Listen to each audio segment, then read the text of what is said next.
السلام عليكم ورحمة الله وبركاته. هصور لحضراتكم شاليه جميل جدا للبيع في قرية حورس، الكيلو 73 الساحل الشمالي. الشاليه على بعد خطوات للبحر ده كده من على الشارع الرئيسي، وهصور لكم الشاليه من الداخل.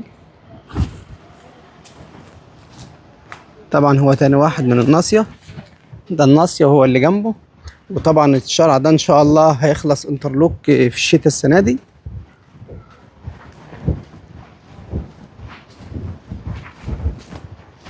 مساحة الأرض 200 متر، والدور الأرض بيبقى معاه الحديقة، والأول علو معاه الروف، كل واحد ليه مدخل خاص لوحده.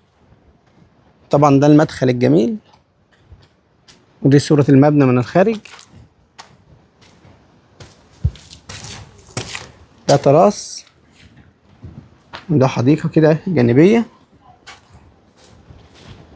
كل ده تبع الشاليه لحد هنا كده.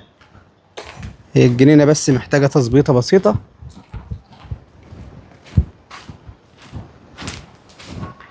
وديت جنينة جانبية وفي زيها في الخلف.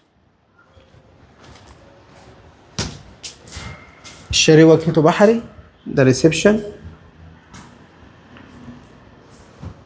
وطبعا الفيو مفتوح قدام الشاليه، يعني كده ما بين الشاليهات الفيو مفتوح، الهواء بتاعه كويس. طبعا دي باقي الريسبشن، تكملة الريسبشن مكان تاني. والشاليه قابل للتعديل، هو غرفتين وحمام ومطبخ وريسبشن. دي الحديقة الخلفية.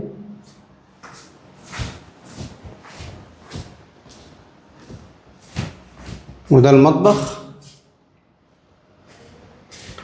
وده الحمام الرئيسي، ودي الغرفة التانية.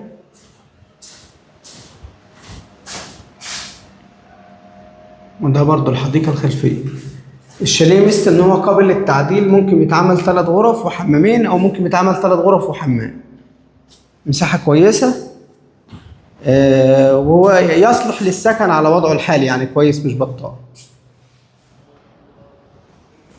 تاني نمرة من الشارع الرئيسي.